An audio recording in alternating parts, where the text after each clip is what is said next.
Access Center in Ouarzazat. Thank you. We're here supervised by our teacher himself, before I start my presentation, I'll just say that, like introduction to it, is that young people in our age, for instance, when they get their baccalaureate, or they reach a higher degree, they don't find what they have expected or what they have prepared themselves for. They start having like this idea that they should leave their country and head away to another country in Europe, for instance, or United States or Canada.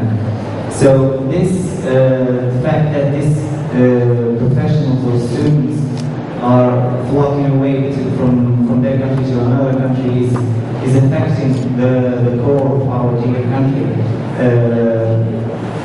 Personally, I think it's the main reason for all the problems and issues that we are facing in our country. It's true that they are leaving their country to achieve their best and achieve a better life, and we are proud of them, but we could have been more proud if they were serving their own citizens. We keep losing doctors and scientists and engineers in what we call brain drain, but we are proud of these people. I mean, if they served in their country, served in our institution, instead of having like a Moroccan doctor at an American hospital or having a Moroccan teacher at a French school, it would have been better if he was working in his country, if he was working with Moroccan citizens. So, I guess I give you the idea about my topic, which is migration. First of all, so like the summary to analyze each and every phenomenon to reach what we can call solutions for this phenomenon. We need to study it, to know it, and to know its causes, its effects. Then we can try to have solutions. First of all, what is migration? There's what we call internal migration, which is the movement of people from one city to another city within the same country. And there's also international migration, which is the movement of people from one country to another country. Why migrating? There's what we call push and pull factors. Push factors are present in the native country. There are elements that push people to leave their own country. And there's also what we call pull factors, which are, we can say, like temptations. There are elements that attract people to leave their countries and go settle down in other countries. First of all, we go with the push factors. We have unemployment or simply poverty. People, when they graduate or when they finish school and don't find job opportunities, they face the reality that they will not have like an income to support their family, to support themselves. They decide to leave their country and try to find a work or a job in another country, in another Western country. There's also political or religious oppression. People, when they don't find the liberty to practice whatever religion they follow and to do their prayers in a free way, they decide to leave to countries that promise them to live in liberty, to practice their religion easily. So that's another reason that pushes people to leave their own native countries. There's civil wars in general. Civil people living in a country in a state of war, for instance, the people of South African countries, they live in a terrible situation. They're always in civil wars.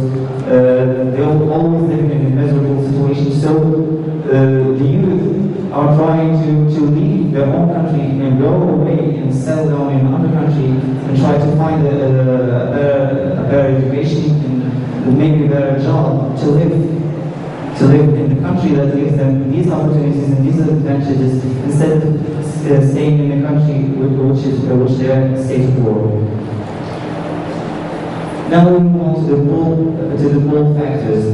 First of all, we have better education. The European countries, for instance, or the United States, or Canada, which is some of the countries known of having a great educational system. When Moroccan students, for instance, see these advantages given by these countries and these opportunities to have an excellent educational life, they decide to leave their country and go to these countries and maybe have an opportunity to have a higher degree, have a doctorate or a master. There's also peace and safety and social security. The Western countries offers many opportunities to live in a great social security system. They give all kinds of support to people living within the border of their country. So even if you're foreign living in another country, you will have the chance to at least have a proper life and to live peaceful. There's also a better job, or what we can call the dream job offered by many countries in the world. Even though the world are living in a crisis, these students or these young people think that other countries are not living in a state of crisis, so they decide to leave their own country and go away and try to have the career they dreamed of all their lives. There's also better standard of living. We see in the picture just an example of the houses that are in Europe or other countries. When our young people, or Moroccan young people, for example, see this kind of pictures, they decide they say, why can I live in a house like that, or to have a life like those people? Why am I staying in this country that doesn't offer me opportunities or doesn't respect me? Now we move on to the effects. Living in shanty towns. The people immigrating and walking away from their countries, when they leave to other countries, to some European country, for example, the native people of this country are living in the better standards they have, but the people migrating don't get the chance to have the same life. They don't get the chance to have the job they dreamed of, or they don't reach what they were looking for. So the solution is to live in shanty towns in this country. There's also, as we can see in the picture, the culture shock. Let's take, for instance, a Muslim person who left his country and went away to a country where Christian or another religion is the main religion there. Therefore, we call culture shock that results from the differences between people beliefs. So that's kind of starts a fight or a debate between these two, and that could lead to many problems. Now we move on to racism. Every now and then we hear in the news that there's this Tunisian, this Moroccan, or this Arab guy, Muslim guy, that who face a problem or an issue with someone in another country concerning racism, concerning color or religion, or wearing a scarf or wearing a jalaba, for instance. All kinds of these problems are faced by Muslim and Arab students when they go to another country. There's also finally homesickness. When people leave their country, leave their family behind and go away to another country, that's for sure that they will be living alone and therefore living with foreign guys. So the result is to feel always homesickness and to always have the need to go back to your country. Now we move on to some solutions. For me, I think there's a lot of solutions. What we need is the initiative, is to have the courage to practice or to make an action. So personally, I suggested these two solutions that I think they are practical. First of all, I think the government should encourage foreign investments to create new jobs. Instead of letting our kids travel and leave their country to go to another country, why don't we attract investors to come and invest their money and to have projects at our country, and so we make it a win-win situation. So we keep our children in our country, and we gain benefits from having investors come to our country. The second solution is facilitating microcredits to enable graduates to set up their own jobs.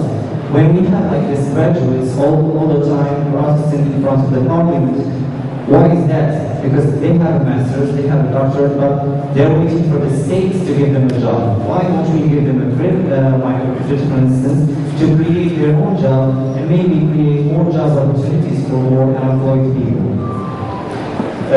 Before I finish my presentation, I just would like to say that not all those who leave their countries and migrate to some other country find what they look for. I think personally they only add fire to the frying pan. They only add homesickness to poverty, which they are already in.